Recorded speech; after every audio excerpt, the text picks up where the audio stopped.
¿Qué tal? ¿Cómo andan? Buenas noches. Bueno, nos corresponde a nosotros retomar lo que habíamos dejado pendiente, o por lo menos introducido en la clase del jueves pasado, la clase del jueves de la semana pasada, con relación a la unidad 4 de paradigmas del derecho comercial. Les recuerdo, para que nos pongamos en sintonía, que nosotros justamente la clase del jueves habíamos terminado de ver las etapas históricas del derecho comercial y hicimos una breve mención conceptual, introductoria, elemental de lo que es un paradigma. ¿Se acuerdan que hablamos un poquito de Kuhn y algunos conceptos relevantes para construir esta idea de paradigma? Bueno, entonces esta clase, que sería la clase 8, está relacionado con la clase 5 que nosotros dimos el jueves pasado, ¿no? Es la continuación de esa clase. ¿Por qué lo menciono? Bueno, porque en el medio ustedes tuvieron una clase con Eduardo de concursos y una clase con Eleonora en el día de ayer, en donde terminaron de ver las obligaciones, rendición de cuenta en particular, y también vieron la cuestión de unificación y fuentes, que también tiene una pata histórica interesante, y como para emprolijarles a ustedes. Acuérdense siempre que al momento de iniciar con la clase, les recomiendo agarren el cronograma, porque en el cronograma ustedes tienen una idea más acabada de a qué unidad nos estamos refiriendo y con qué tiene relación con las clases que la precedieron, ¿de acuerdo? Entonces, hoy damos comienzo a la clase número 8 relativa a la unidad 4 del libro dedicada a paradigmas del derecho comercial. Dicho esto, esta es una clase que, en rigor, si bien es, digamos, titulada como paradigmas del derecho comercial, se van a dar cuenta que es mucho más amplia que estrictamente en lo relacionado con el derecho privado y en particular el derecho mercantil. Es una clase en donde vamos a apelar mucho a la mención del derecho constitucional. Pero antes de avanzar, y para que ustedes tengan un poquito más de referencia de lo que hablamos, vamos a utilizar como siempre las filminas, y me voy a 2 segundos ir unas filminas para atrás para recordar lo que habíamos visto en la clase pasada, del jueves pasado. Habíamos retomado estos conceptos de Kuhn, de definición de ciencia normal, en donde, bueno, esta ciencia normal, ese conjunto de valoraciones, de investigaciones, de creencias, que es sostenida durante un tiempo considerable por una comunidad de especialistas, ¿no? Lo que nos permitía a nosotros, a partir de la estabilidad de esas valoraciones en el tiempo, hablar de la construcción de un paradigma, ¿sí? Esos paradigmas, si ustedes recordarán, yo les mencioné que no son inertes, o sea, dentro del mismo seno del paradigma se generan microtensiones. Es básicamente una característica innata de la ciencia en cualquiera de sus manifestaciones, ya sean más bien ciencias duras o humanísticas, siempre se genera, y así debe suceder, porque por algo es una ciencia, tensiones que vienen de la mano de afirmaciones que son todo el tiempo puestas de alguna manera, no en duda, pero sí se da esa situación de que se intentan esas premisas falsearlas todo el tiempo, verificarlas todo el tiempo, y muchas veces a partir de esas fricciones que se dan o se generan propios cambios que asimila el paradigma vigente, o las tensiones adquieren una entidad, un nivel tan fuerte que generan rupturas, revoluciones científicas. Esto se da en cualquier ciencia, ya sea la política, ya sea en la matemática, la física, la química, como también, por supuesto, en el derecho, ¿sí? Y esto, un poco, ¿por qué lo aclaramos? Porque es el trasfondo, de alguna manera, si se quiere, de alguna manera metodológico atrás de la explicación de lo que significó para nosotros la reforma del 2015, ¿se entiende? Bueno, vemos la concepción para que ustedes puedan, de alguna manera, tomar noción concreta de qué pasó en el 2015, qué significó para nosotros la reforma del 2015. Y bueno, significó un cambio paradigmático. Y para entender esta frase hay que repasar brevemente qué es un paradigma. Un paradigma, entonces, es este conjunto de valoraciones que es sostenido por una comunidad de especialistas durante un tiempo y que a partir de esas tensiones internas que van increciendo, en algún momento se generan rupturas. Esto puede, a ver, la vigencia de los paradigmas va a depender de la naturaleza del caso, ¿no? Vamos a tener paradigmas que duran un puñado de años y paradigmas que duran siglos, ¿de acuerdo? Y muchos de estas tensiones generan erosiones que de alguna manera se pueden ir dando lentamente a lo largo del tiempo, ¿no? Como en el caso del Código de Comercio. Pero no me quiero adelantar, ya lo vamos a ver. Entonces, esta filmina es un poquito lo que vimos en la última parte de la clase del jueves pasado.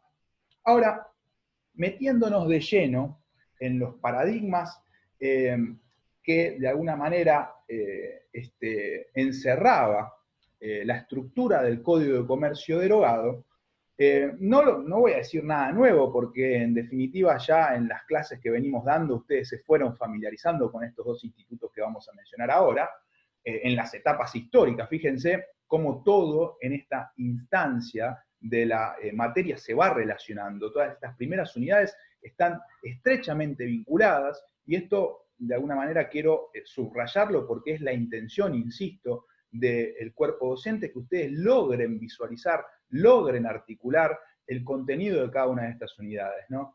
Y entonces estos paradigmas que de alguna manera encerraban, decía, la estructura del Código de Comercio derogado en el 2015, son fundamentalmente la figura del comerciante y más todavía centralmente la del acto de comercio. ¿Por qué digo más fundamentalmente la del acto de comercio? Porque si bien estaba regulada la figura del comerciante en el artículo 1 del Código de Comercio derogado, acuérdense que el Código de Acevedo, el Código de Comercio que tuvo vigencia hasta el 2015, tenía una fuerte influencia, o sea, de alguna manera su fuente más directa eran los códigos napoleónicos.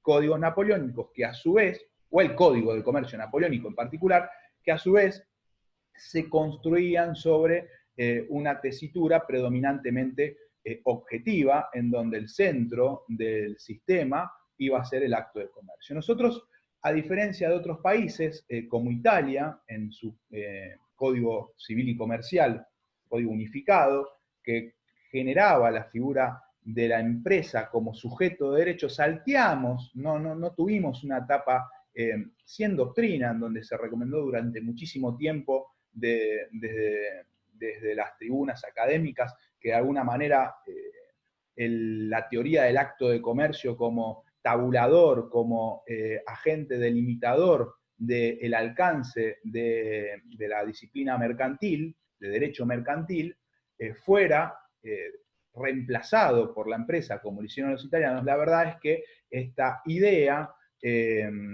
más fuertemente consolidada en el derecho comparado no se tradujo en una ley concreta, en una reforma concreta. Nosotros vinimos sosteniendo de alguna manera la tesitura, la tesis del acto de comercio, etapa 2 de la historia del derecho comercial, durante todo el siglo XX. Por supuesto que con una erosión, ¿no? O sea, si ustedes permitan una digresión breve, si ustedes agarran el Código de Comercio de 1859/62 y en su versión original lo comparan con los restos, o sea, porque básicamente quedaron las migajas, lo comparan con lo que llegó vigente hasta 2015, van a ver que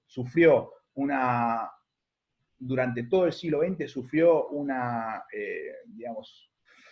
un fenómeno de desmembramiento, de sus partes, ¿no? En casi, no sé, no tengo el número exacto, pero podría afirmar que el 70% del código fue derogado, fue reemplazado. ¿Y reemplazado por qué? ¿Por un nuevo Código de Comercio? No, sabemos que no existió un nuevo Código de Comercio, sino que de alguna manera asistió a un fenómeno, un proceso de atomización, descentralización de la regulación, en donde un sistema unificado en un código fue reemplazado por varias leyes especiales, ¿sí? Entonces, para que tengan una idea, y sirve bien de parangón, es un ejemplo bien elocuente, el derecho laboral, que hoy es una disciplina autónoma dentro de nuestra ciencia, estaba regulado originalmente dentro del texto del propio Código de Comercio de Acevedo, ¿no? Bueno, las sociedades también.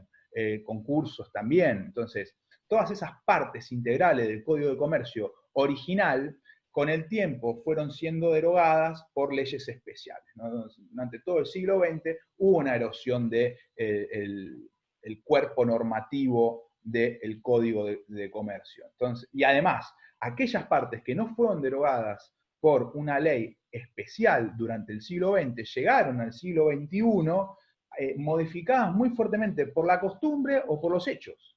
Entonces, la modificación era, el reemplazo del Código de Comercio era una situación, un evento que cualquier especialista en derecho mercantil entendía lógica y necesaria. En eso había consenso generalizado de que la fuente normativa madre de nuestra disciplina necesitaba modificarse. Y podía modificarse siguiendo dos rutas. Podía modificarse por más, o derogarse por más leyes especiales, o adoptar el camino que en definitiva se hizo, que es reemplazarlo por un nuevo código en su versión unificada con la materia civil, y ahora lo vamos a retomar eso. Pero, entonces, cerrando esta digresión, el acto de comercio era el eje central del código que fue derogado en 2015. El Código de Comercio, entonces, predominantemente objetivo. ¿Y por qué predominantemente objetivo y no absolutamente objetivo? Y porque todavía algunas influencias de los sistemas subjetivos previos existía. La figura del comerciante, regulada, como dije, en el artículo primero, existía y tenía su implicancia al momento de desarrollarse o analizarse el alcance de nuestra materia, ¿no? Entonces, estos dos ejes eran los fundamentales, o los paradigmas fundamentales del Código de Comercio derogado en el 2015. Vayamos ahora particularmente a cada uno de ellos. De comerciante ustedes recordarán de dónde viene, ya a esta altura ni siquiera se los tengo que recordar. El comerciante, una fuerte presencia en la Edad Media y hasta la Revolución Francesa, muy vinculado con la cuestión de ferias, de corporaciones, de gremios, de la función de la matrícula. Entonces, de alguna manera, aún habiéndose derogado esos sistemas subjetivos, el Código de Comercio en su momento francés y por ende el Código de Comercio argentino, a los efectos de complementar algunas falencias que ya les comentaba, mostraba la teoría del acto de comercio, también traía en funcionamiento la figura del comerciante, ¿no? Entonces establecía una serie de reglas en donde si un acto era desarrollado por lo que consideraba el Código de Comercio un comerciante, ahora vamos a ver más específicamente su definición, y una tercera persona que no era comerciante, igualmente por la calidad de uno de ellos, de comerciante, iba a ser el acto, en caso de algún tipo de contienda, sometido a la esfera, ¿no? A la competencia del derecho comercial y los jueces especiales en esta materia. Entonces, ¿cómo definía el Código de Comercio al comerciante? En su artículo primero decía que todos los individuos que teniendo capacidad legal para contratar iban a ser considerados comerciantes cuando ejercían de cuenta propia actos de comercio, haciendo de ellos su profesión habitual. Originariamente, antes del 2015, ¿nosotros qué hacíamos? Agarrábamos esta definición del artículo primero, la separábamos, hacíamos un análisis profundizado de cada una de sus partes, minucioso. Hoy no vale tanto la pena en el sentido de que, bueno, el Código Nuevo ha tratado de superar de alguna manera, este paradigma, no obstante lo cual, para que nosotros podamos comprender más adecuadamente los paradigmas vigentes, tenemos que tener una vaga idea de a qué nos referimos cuando hablamos del comerciante. Especialmente en esta vinculación necesaria. Fíjense que si bien se trae la figura del comerciante, una figura subjetiva, al Código de Comercio francés y por ende al argentino, no deja de estar dentro de un sistema predominantemente objetivo. ¿Por qué? Porque en la primera etapa del derecho comercial decíamos que un comerciante iba a ser aquel que tenía la matrícula dentro de una corporación. En cambio, acá el comerciante pura y exclusivamente va a ser comerciante por realizar actos de comercio. ¿De acuerdo? Entonces, dos cosas se desprenden de acá. de que no hay comerciante sin acto de comercio y por ende necesitamos la teoría del acto de comercio en funcionamiento para consagrar este paradigma. Y lo segundo que vamos a tener que tener presente es que si lo comparamos con la etapa previa, en donde comerciante era el que tenía la matrícula, acá, en la definición del artículo 1 del Código de Comercio derogado, comerciante podía ser cualquier tipo de persona, ¿de acuerdo? Obviamente teniendo capacidad legal para contratar, y ahí nos teníamos que focalizar entre, por un lado, la edad de la persona y por el otro también el sexo, porque el Código de Comercio anacrónicamente hoy, por suerte, hacía una diferenciación en cuanto a la capacidad del hombre y de la mujer. Para que tengan una idea, hasta el 2015 tenía vigencia, la mujer casada debía pedir autorización a su esposo para ejercer el comercio, una cosa, una locura, pero también de alguna manera nos permite a nosotros ver lo antiguo del texto del Código de Comercio derogado en el 2015, ¿de acuerdo? Eso en cuanto a comerciante. Y esa realización del acto de comercio, de los supuestos previstos en el artículo 8, que ahora vamos a ver, no solamente se tenía que realizar, no solamente la persona que tiene capacidad legal para hacerlo tenía que realizar un acto de comercio, sino que no lo tenía que hacer de forma aislada, tenía que hacer de forma habitual, tenía que ser su forma de sostenimiento, su medio de sostenimiento de vida, ¿de acuerdo? Entonces, eso generaba la figura del comerciante. ¿Y por qué definía, insisto, el Código de Comercio al comerciante? Porque en definitiva, esta figura permitía que cuando una tercera persona que no era comerciante contrataba con un comerciante, por ese simple hecho iba a quedar sometido también, insisto, a la ley mercantil y por ende a los juzgados especiales creados para atender en esta competencia. El otro gran paradigma, el principal paradigma del sistema del Código de Acevedo era el acto de comercio. El acto de comercio también con génesis en el Código Napoleónico de 1806, venía a reemplazar justamente la figura del comerciante y de la matrícula y de la corporación como agentes delimitadores del alcance de la ley mercantil.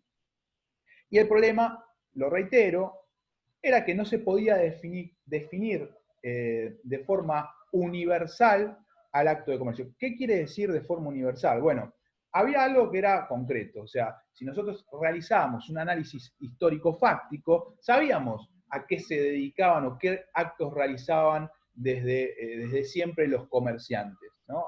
Desde antes de la construcción de los códigos napoleónicos. El problema era generar una definición que englobe a todas estas situaciones precedentes que involucraban a un comerciante. Bueno, nosotros decíamos, bueno, comerciante es el que tiene la matrícula. Al romper con las corporaciones ya no podíamos, de alguna manera, generar ese mecanismo de identificación. Entonces decimos, bueno, ahora comerciante va a ser el que realiza esos actos. ¿Qué actos? Bueno, los actos de comercio. Y bueno, ¿cuáles son los actos de comercio? Definamos acto de comercio. Y se intentó de todas formas construir una definición que abarque todos esos casos y era imposible porque cada vez que se esbozaba una definición se dejaba afuera algún supuesto. ¿Y esto por qué? Y por la naturaleza sumamente heterogénea de los actos de comercio que se realizaron históricamente, ¿no? Que involucraban históricamente como una categoría histórica al comerciante. Entonces, ¿qué decidió el legislador francés? Y de alguna manera, tomado ese mecanismo, esa forma de tratamiento por Acevedo y por nuestro país. Bueno, enunciar actos de comercio. Se han reputado actos de comercio estos 11 incisos establecía el artículo 8. También, antiguamente, en las clases anteriores a la reforma del 2015, veíamos inciso por inciso, jurisprudencia. Hoy por hoy,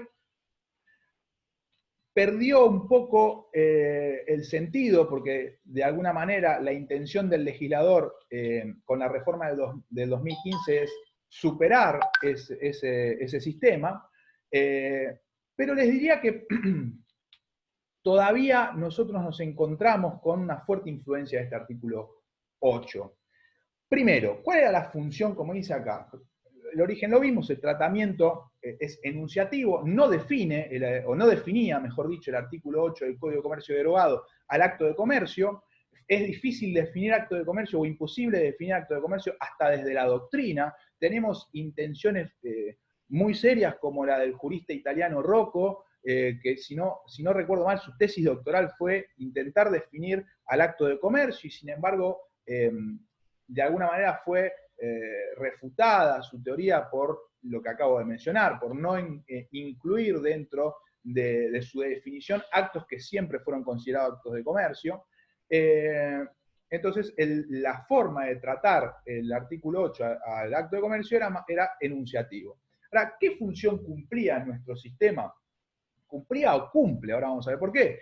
El artículo 8 de competencia. O sea, es lo que me permite a mí saber si el caso que me trajo, caso técnicamente hablando, que me trajo el cliente y que se traduce en una demanda judicial, la tengo que ir a sortear a la Cámara Civil o a la Cámara Comercial. ¿A qué lugar tengo que ir a sortear? Lo cual implica tener bien en claro esta cuestión de competencias, porque si yo, de alguna manera, interpongo una demanda en sede judicial o en el fuero que no corresponde, pierdo tiempo y también hay costos, ¿no? Y esto se traslada al cliente, y esto tiene que ver con la experticia, con la capacidad forense que tiene el profesional, y por eso tiene que tener un acabado conocimiento especialmente en Capital Federal, porque en otras provincias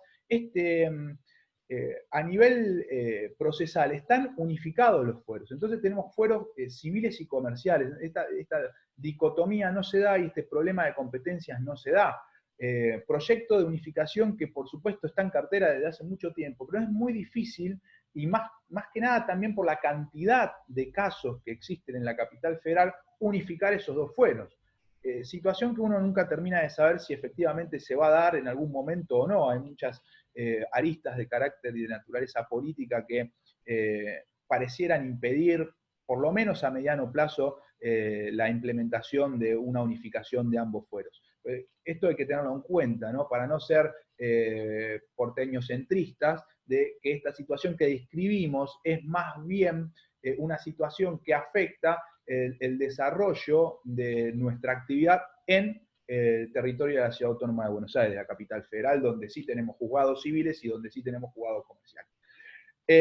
Entonces el artículo 8 servía como base normativa para establecer la competencia, para delimitar la competencia comercial de la civil. A ver, en definitiva, siempre hay una delimitación necesaria, por algo estamos haciendo esta clase, de lo que es, porque el derecho comercial es una categoría histórica, con sus propias características y que debe ser interpretada de una manera especial, por más de que es necesaria la intervinculación con el derecho civil y con el derecho constitucional, igualmente hay una serie de características históricas que le dan autonomía. Entonces, esa separación, aunque tenga intervinculaciones necesarias, siempre existe, pero a nivel procesal, a nivel forense, bueno, el problema no es tal en el resto de las provincias y sí en la capital federal, a eso me refiero. Entonces el artículo 8 nos permitía a nosotros establecer en dónde o a qué fuero teníamos que someter la cuestión. Ahora, el artículo 8, en tanto las falencias del acto de comercio como agente delimitador de nuestra disciplina, tampoco cumplía muy bien sus funciones. Yo siempre cito que en el estudio jurídico familiar teníamos a veces casos de la misma naturaleza, quizás un accidente de tránsito que involucraba a una línea de colectivos, y una causa con un hecho muy similar tramitaba en el fuero civil y otro en el fuero comercial. De ahí, fíjense, las falencias del artículo 8 para cumplir su función, para establecer claramente cuál era el alcance de cada una de las dos esferas, ¿no? A nivel procesal. Bueno, en definitiva, esta es la función. Permítanme una pequeña anécdota, no sé si divertida, pero por lo menos para relajar un poco. Acuerdo que en el 2015, originariamente estaba previsto que el nuevo Código Civil y Comercial entrara en vigencia, si mal no recuerdo, en enero del 2016. Y sin embargo, es adelantado unos 6 meses, 5 o 6 meses, y a nosotros, el cuerpo docente, ¿qué pasó? Teníamos previsto ponernos a tono con una serie de cuestiones de carácter forense, procesal, en las vacaciones de verano, y de repente nos encontramos con el inicio de un cuatrimestre, el segundo cuatrimestre del 2015, y con un código que, si bien había tenido una fuerte discusión parlamentaria, con intervención de distintos actores y demás, lo esperábamos un poquito más para adelante, y si bien ya habíamos estado leyendo bastante sobre la cuestión, se nos adelantó, fue prematuro el parto, y teníamos un montón de preguntas sin contestar, y al mismo tiempo nos teníamos que hacer, como hoy en día, a cargo de un curso. Entonces, si el docente no se puede responder un montón de preguntas, ¿con qué legitimidad se puede parar frente a los estudiantes, las estudiantes, quizás 60, quizás 70, y sin resolver un montón de problemáticas que traía la implementación del código? Y la primera pregunta que me hacía yo es, bueno, está bien, nosotros vamos a, o sea, se deroga con el nuevo código la figura del comerciante y la figura del acto de comercio. Perfecto. Estas dos figuras permitían a mí saber dónde sortear una demanda. Ahora, derogadas que son estos dos paradigmas fuertes del Código de Comercio de Acevedo, ¿cómo determino yo justamente la respuesta a mi pregunta? ¿Dónde sortear una demanda? Lo único que se me ocurrió en ese momento fue llamar, apelando un poquito al ánimo corporativo. Yo trabajo en tribunales, presentarme, digo, secretario, hablo con el secretario de la Cámara Comercial, digo, mire, yo trabajo acá, soy docente de la Facultad de Derecho, necesitaría que usted me responda qué criterios de competencia se van a utilizar ahora que fue derogado el artículo 8. Y me responde el secretario con mucha gentileza, me dice, doctor, no tenemos idea. Será cuestión de que esto empiece a funcionar y ver cómo se va dando la cosa. Un llamado que vuelvo a hacer meses después, me dice, doctor, nosotros seguimos igual.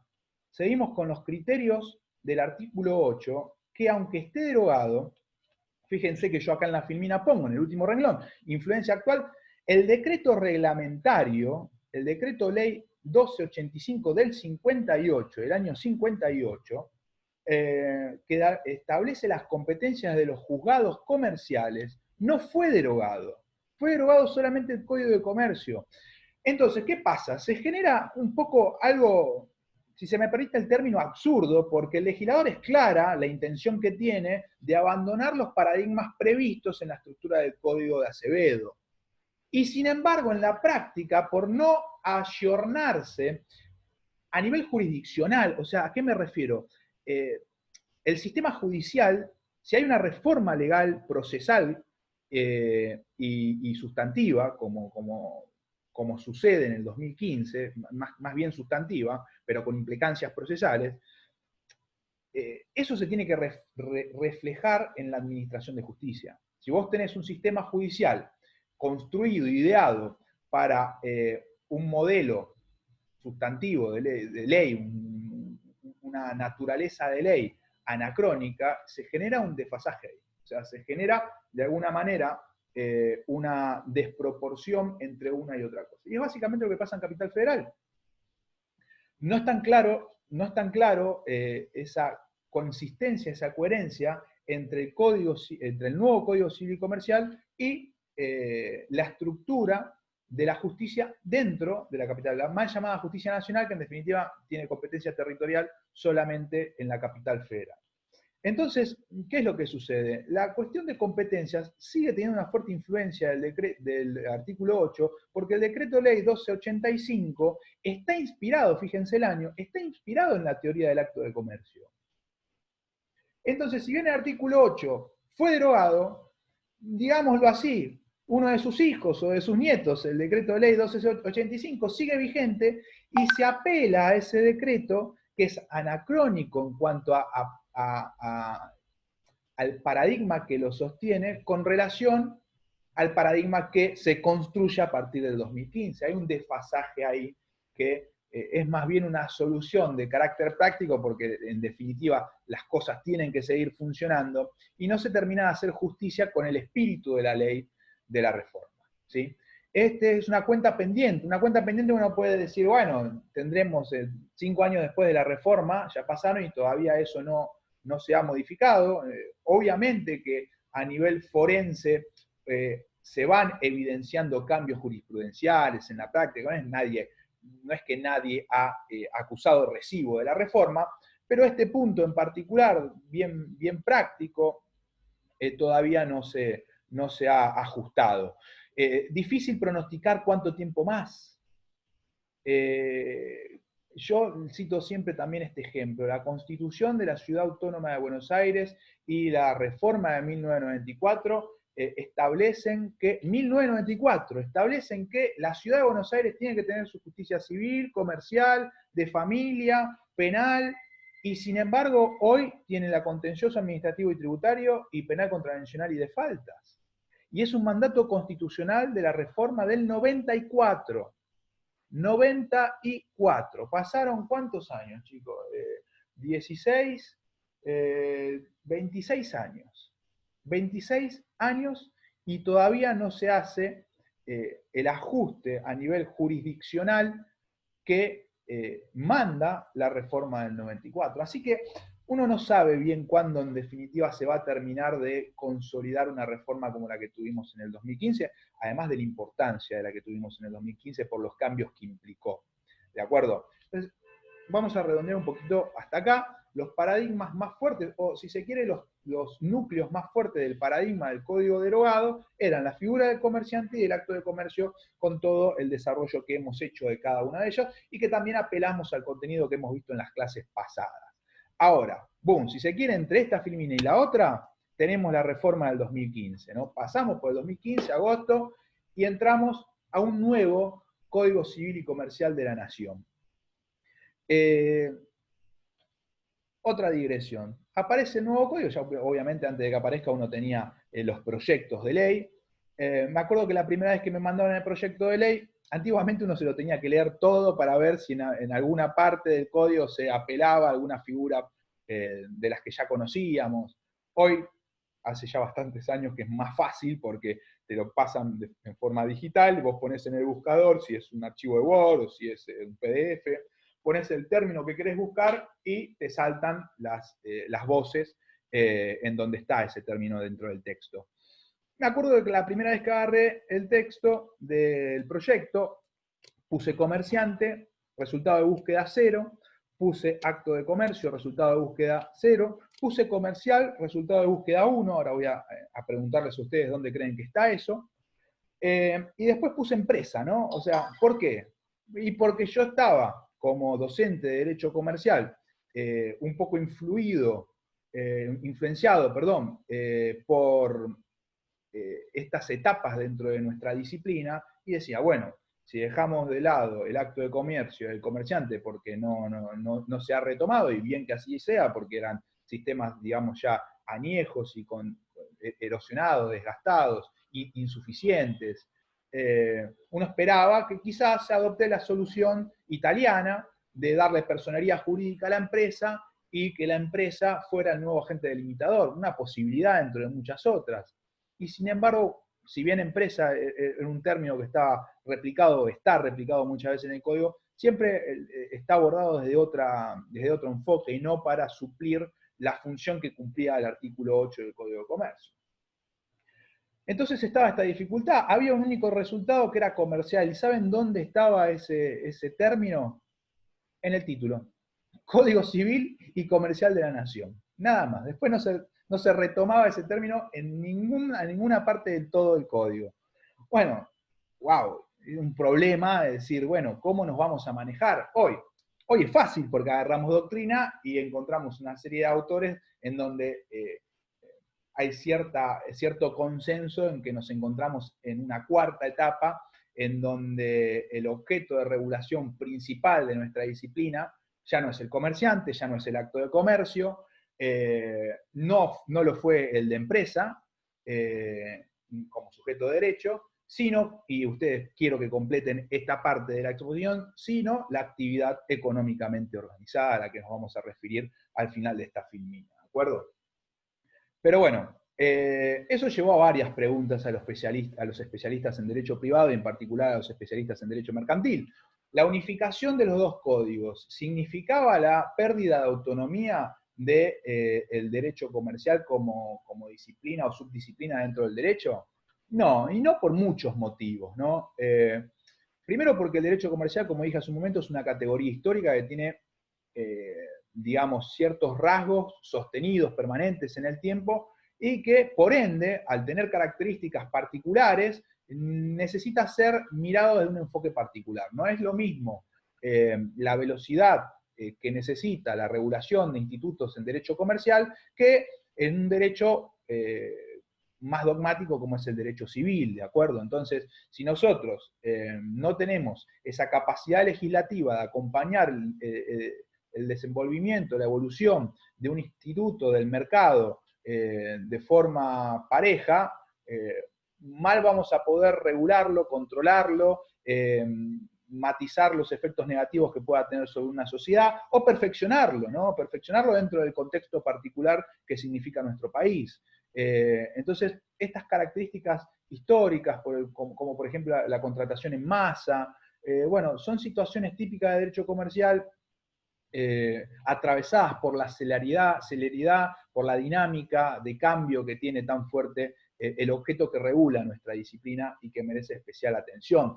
También la capacidad que nuestro objeto de regulación, el mercado, tiene en cuanto desestabilizador de un sistema, más en nuestro país, donde sufrimos históricamente, es casi una afección crónica, la desestabilidad económica. Entonces, se supone, por lo menos desde lo teórico, que tenemos que tener una rama del derecho entrenada en un objeto de regulación con sus características particulares. Y créanme que esto, en cuanto por lo menos, insisto, desde la planificación, en tener una disciplina acostumbrada a la celeridad que tiene un mercado y a los efectos que puede tener una sociedad, es algo que debe profundizarse, no abandonarse. O sea, nosotros tenemos que tener en cuenta que la naturaleza especial del objeto de protección de nuestra disciplina, para poder de alguna manera efectuar el trabajo, especialmente de legislación, con las características y a la velocidad apropiada para que sirva, ¿no?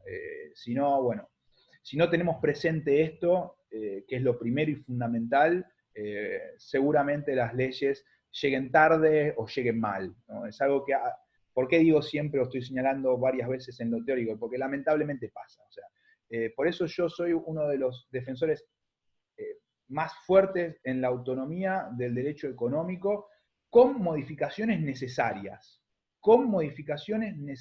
en cuanto al paradigma, que eso es lo que introduzco, o que voy a introducir. No una disciplina o subdisciplina dentro del derecho ensimismada o encerrada en sí misma, no, cada vez más estudios desde la sociología y desde la economía nos muestran, nos evidencian el impacto que puede tener digamos, el mercado en la totalidad, en todos los niveles de una sociedad.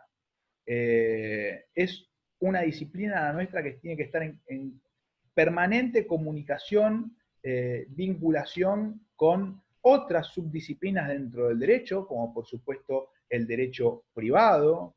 Un buen ejemplo de esto para mí es el derecho de defensa al consumidor. Fíjense cómo el derecho de defensa al consumidor, que también podría hablarse de cierta autonomía ya a esta altura, se desarrolla, se desenvuelve dentro de un escenario estrictamente económico, dentro de un mercado, y sin embargo trae algunas medidas, algunos principios del derecho civil para proteger al consumidor individual dentro de un sistema de comercio, ¿no? Dentro de un mercado. Entonces, esta comunicación fluida entre otras subdisciplinas del derecho y aún otras ciencias humanas se tiene que dar, pero sin perder nuestra disciplina la autonomía necesaria con los reflejos entrenados para poder realizar un trabajo que de alguna manera cumpla con sus frutos, ¿no? Que sirva para algo, ¿no? Es importante tener en cuenta esto y tener a especialistas en la materia abocados a la discusión parlamentaria, que entiendan de lo que hablamos cuando hablamos de derecho económico, ¿no? Bien, ahora, retomando un poquito y para no irnos por las ramas, o sea, en comparación con los paradigmas del código previo, ¿qué nuevos paradigmas trae a colación la reforma del 2015?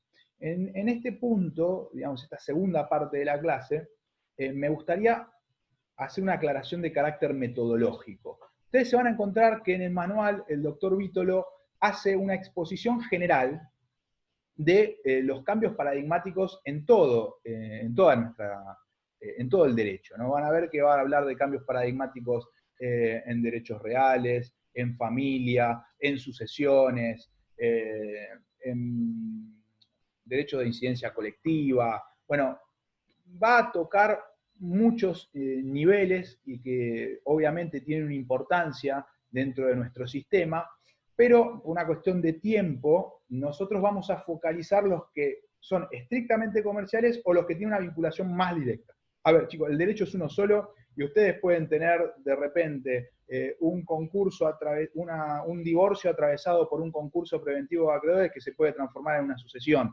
Esto es así, el derecho comercial, el derecho está vinculado, nosotros lo vamos compartimentando para hacerlo más entendible, más manejable, pero la vida no se divide, la realidad no se divide en departamentos estancos, sino que implica intervinculaciones todo el tiempo. Pero bueno, nosotros a los efectos pedagógicos, a los efectos didácticos, vamos a hacer un recorte, esto lo señalo, y vamos a focalizar más bien en el cambio, en lo que tiene que ver con el diálogo de fuentes, en lo que tiene que ver con la constitucionalización del derecho privado. Estos son paradigmas nuevos del Código del 2015, y en esta construcción de lo que mencionábamos en la cuarta etapa, de nuevamente una etapa objetiva en donde el centro de la escena va a ser la actividad económicamente organizada, la actividad como objeto de protección principal para el derecho privado y en particular para el derecho económico. Bien, ¿a qué nos referimos cuando nos referimos a diálogo de fuentes? Permítanme hacer una breve comparación, acá los tengo si me dejan un minutito. Este es miren, el manejo de las fuentes tanto en el Código de Comercio derogado como en el nuevo Código Civil y Comercial de la Nación, estaba tratado en la cuestión del título, o está tratado en el título preliminar, ¿no? Tanto en el viejo como en el nuevo. Fíjense 2 minutitos que en este título preliminar del Código de Acevedo se hace una fuerte mención a lo que tiene que ver en el punto 5 a la costumbre mercantil como fuente del derecho. Esto era característico del derecho comercial, a diferencia del derecho civil. La costumbre como fuente del derecho asumía una función mucho más notoria y principal que lo que sucedía en el derecho civil, ni hablar del derecho público, donde, por ejemplo, en el derecho penal está prácticamente vedado, ¿no? En el derecho mercantil, la costumbre, fíjense cómo. Por eso es tan importante estudiarlo históricamente esto, ¿no? Y es lógico, porque a esta altura yo se lo digo y ustedes tienen que decir, claro, es lógico, porque el derecho comercial siempre fue resultado de la realidad, de las necesidades de la realidad. Y es al día de hoy que cuando hablamos de derecho comercial en la Argentina en el 2021, la costumbre sigue jugando una función muy, muy importante. Pero si ustedes ven de este título preliminar, tiene más bien un espíritu positivista, ¿no? En donde la ley juega más allá de lo mencionado de la costumbre dentro del derecho comercial, en donde la ley juega un papel fundamental, ¿no? Un derecho positivo, más bien kelseniano, si se me permite, de un sistema cerrado en sí mismo, y que va a estar fuertemente diferenciado del título preliminar del nuevo Código Civil y Comercial de la Nación, en donde se da la visualización más bien explícita de la Constitución Nacional y de los tratados internacionales, como ustedes pueden apreciar en el artículo primero del título preliminar del Código Civil y Comercial de la Nación, lo cual pareciera redundante, pero ahora en unos momentos voy a terminar de profundizar esta cuestión y ver que en definitiva no es tan redundante haber expuesto explícitamente a la Constitución y a los tratados como fuente de derecho. Estamos en derecho privado, porque usted agarra un código procesal penal y lo primero que se va a hacer mención es de la Constitución Nacional y de los tratados, especialmente los modernos. Pero en derecho privado esto no era tan común, y sin embargo el legislador dijo, bueno, vamos a poner, y eso es simbólica y concretamente muy importante. Y lo que yo quiero, fíjense, que ustedes noten, en cambio, estamos hablando del primer cambio paradigmático, el uso de fuentes, de un sistema más bien cerrado que tenía el Código de Comercio derogado, y en donde la costumbre era una fuente de derecho fuerte en derecho comercial. Acá, fíjense, usos prácticos y costumbres son vinculantes cuando las leyes y los interesados, bla, bla, bla.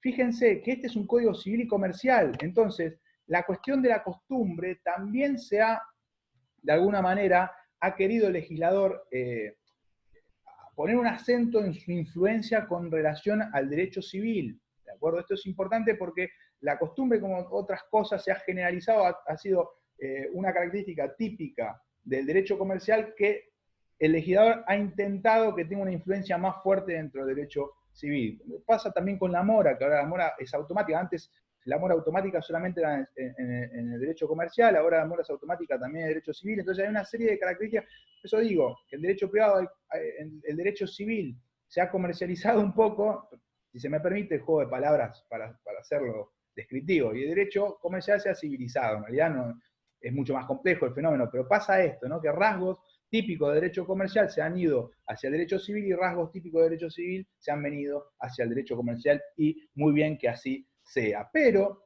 lo fundamental que quiero mencionarles yo en este título preliminar del nuevo código es la inclusión en el artículo segundo, en la parte final, de los principios y los valores jurídicos. Principios y valores jurídicos. Esto es un puñal en el corazón de un modelo filosófico positivista.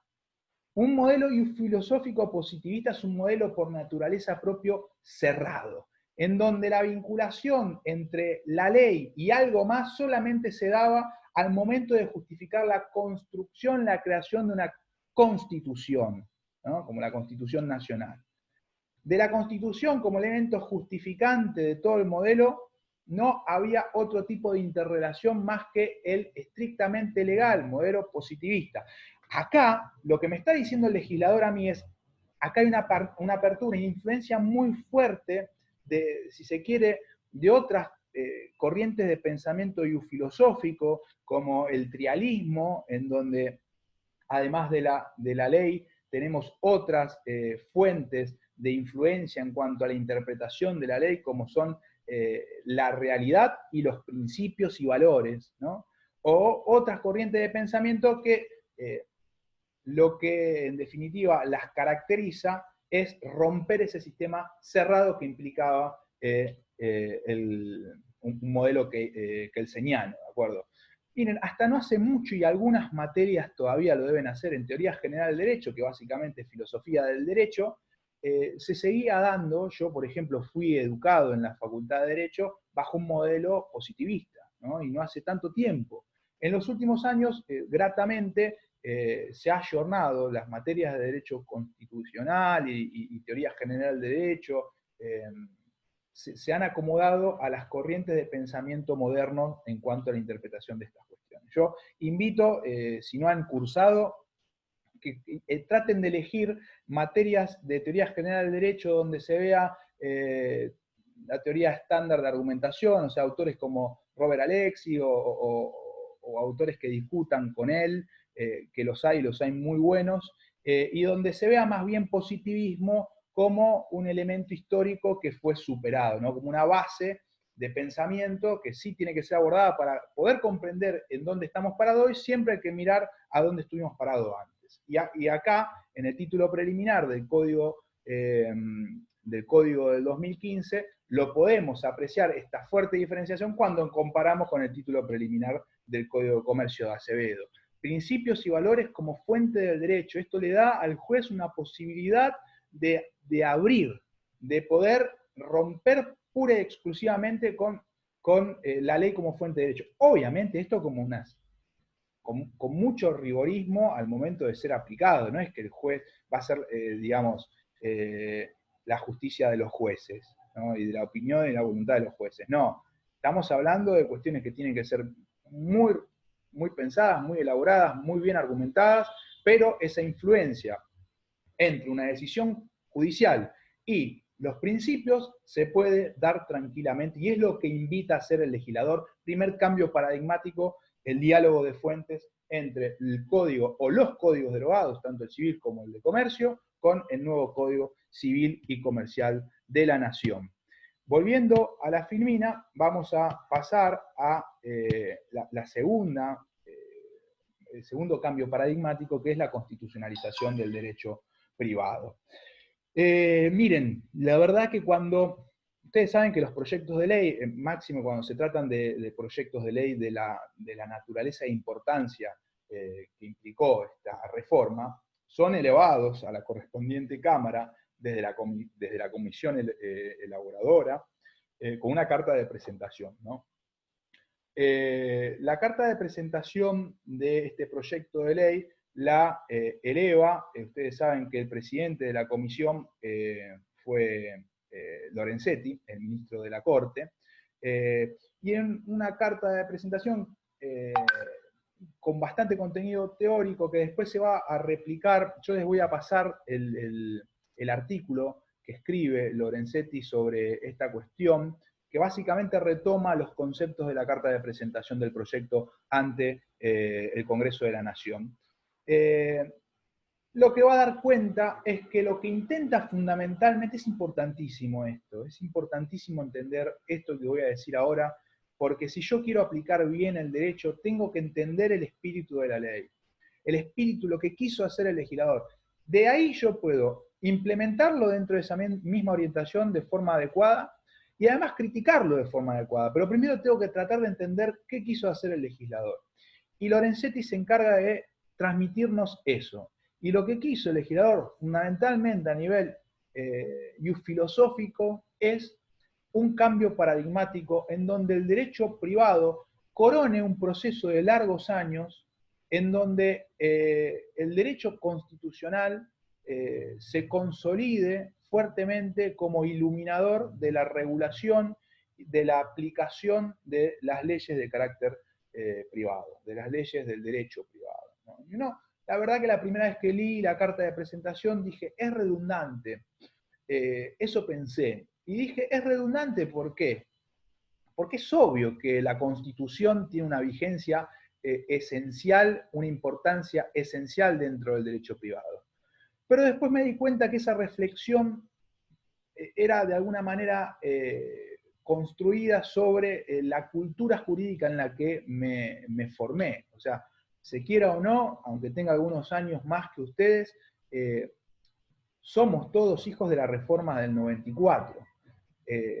Entonces, al ser hijos de la reforma del 94, la importancia de la Constitución en la interpretación del derecho, ya sea público o privado, para nosotros está más afianzada, más consolidada. Pero si hacemos, como siempre, un análisis un poquito retrospectivo desde el punto de vista histórico, vamos a ver que no siempre la Constitución cumplió la función a nivel interpretativo que hoy le asignamos. No siempre la Constitución fue, de alguna manera, tan directamente utilizada para interpretar y resolver conflictos, contiendas de derecho privado. En derecho público esa vinculación siempre fue mucho más directa, ¿no? Pero en derecho privado, digamos que esa implementación no se dio sino hasta hace un par de décadas, ¿no? Primero con una fuerte construcción pretoriana, o sea, consuetudinaria, de la mano de la jurisprudencia, y después materializada en la Constitución del 94, reforzada por una corriente jurisprudencial muy fuerte, y recuerden que estamos hablando de la constitucionalización del derecho privado. Insisto, creo que el ejemplo más claro y que les permite a ustedes evidenciar de lo que hablamos es, por ejemplo, el derecho del consumidor. El derecho del consumidor, el individuo dentro de un escenario de un mercado, bien derecho privado, protegido por la Constitución, ¿no? Derechos de tercera generación. Y esto es más bien resultado del 94, consolidado con los años. Por eso no fue tonto que el legislador en esta reforma corone ese proceso histórico, que que lo podríamos definir como constitucionalización de derecho privado, visualizando la Constitución y los tratados en el propio título preliminar, en donde te dice, mira, vos vas a tener que interpretar la ley que está establecida en este código con la Constitución al lado, entendiendo que esta ley se crea a partir del espíritu de, que nos permite a nosotros evidenciar la Constitución Nacional y los tratados firmados por nuestro país. Entonces, esto es realmente muy importante. Y si vamos unos años para atrás, vemos que esto no siempre fue así. Si queremos, si se me permite el antecedente, la Constitución del 59 es más bien, digamos, un hito político que un hito jurídico, ¿se entiende? Cumple más bien una función política en ese momento, un momento de una constitución que se genera en Santa Fe después de 40, 50 años de guerras viscerales, de guerras civiles en nuestro país, de inestabilidad política, institucional muy fuerte, y como un logro institucional se evidencia o de alguna manera se levanta la Constitución Nacional. Y los propios juristas de la época interpretaban a la Constitución de esta manera, asignándole una función a nivel regulatorio más fuerte a los códigos de fondo, al Código Civil y al Código de Comercio, ¿no? Obviamente esto por el contexto histórico en el que se desarrolló.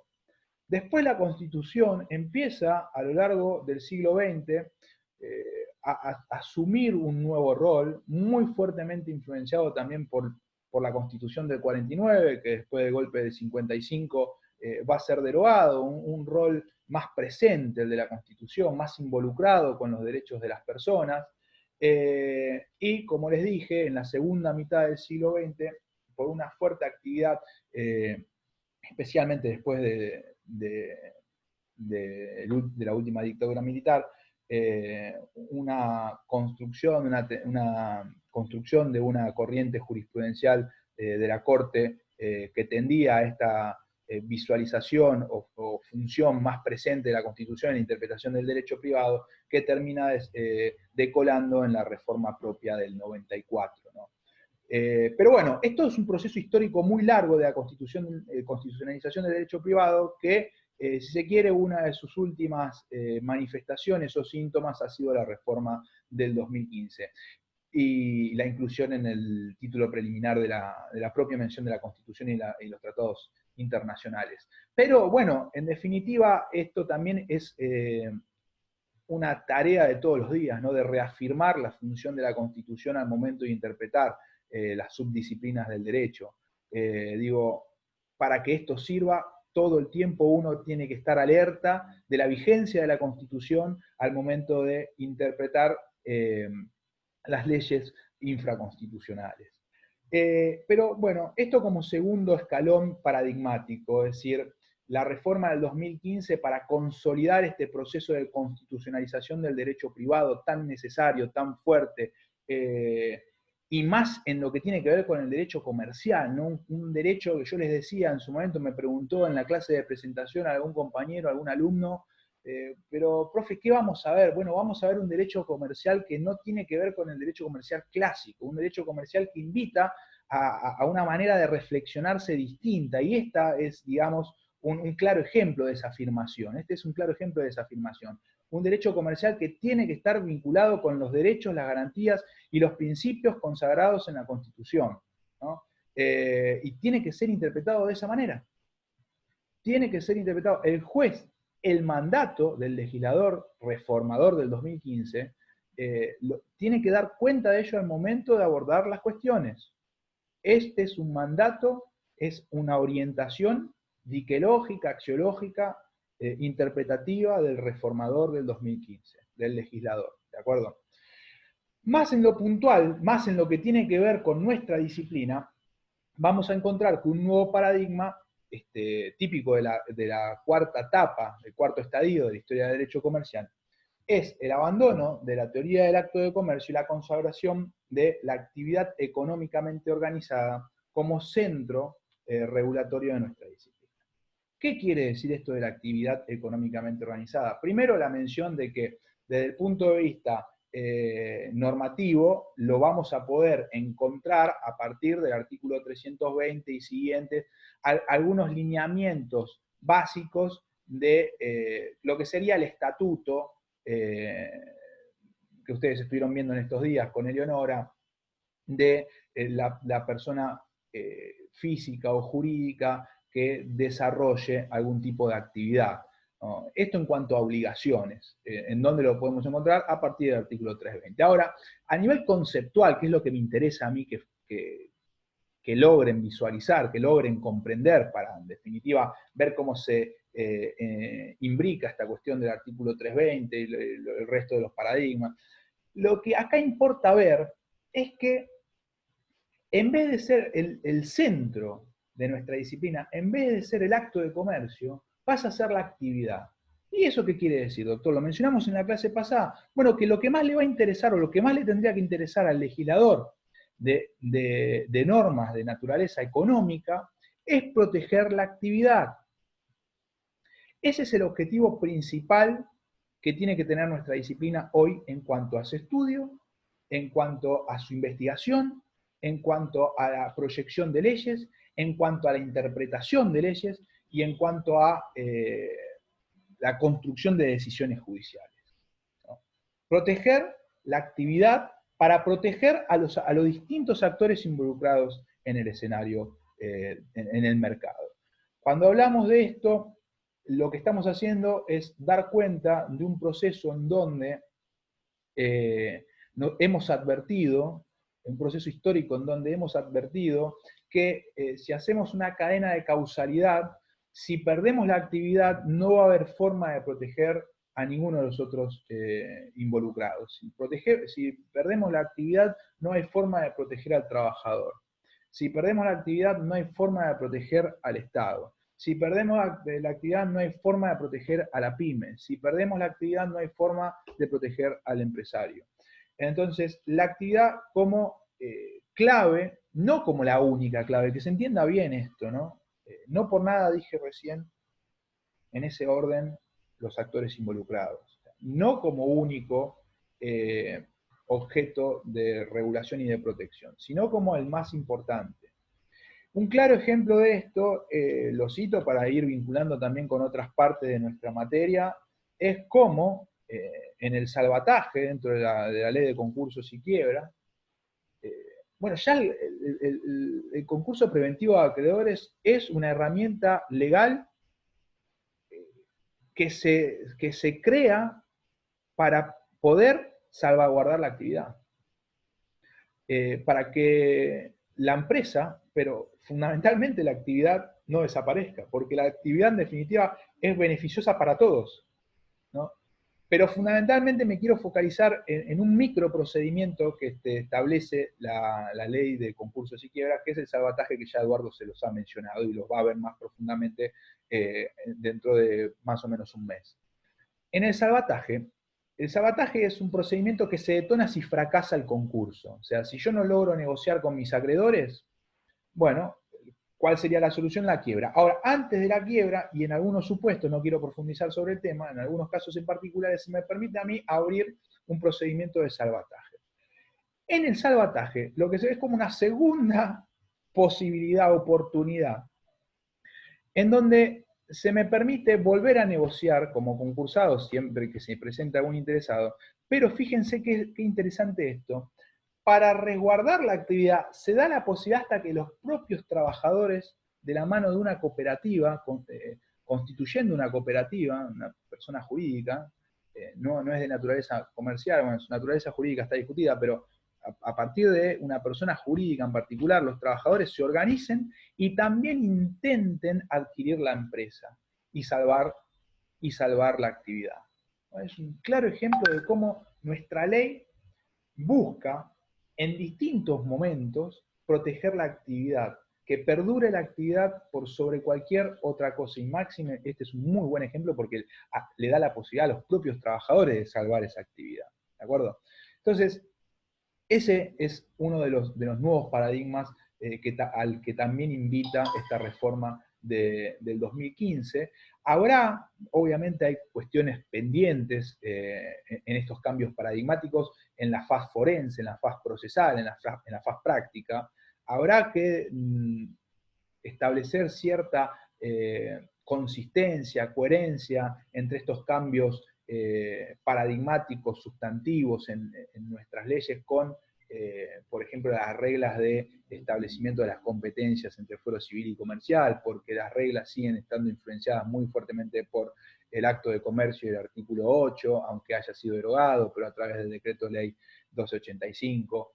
Hay muchísimo camino por transitar, no solo muchísimo camino que transitar para dar cuenta, consolidar la reforma que implicó el 2015, sino que la propia reforma y el propio legislador, el cambio del código exige que después se desarrolle un día a día, una manutención, si se me permite, de este paradigma. No por nada, algunos criticaban el código del 2015 porque no entendían cómo se podían haber suprimido tantos artículos y habían bajado, ahora no tengo la cuenta exacta, pero unos 1000 y pico de artículos. Bueno, lo primero que teníamos que mencionar a esas personas es que el Código de Comercio, el 70% más o menos de los artículos estaban derogados, de hecho, por la legislación de leyes especiales.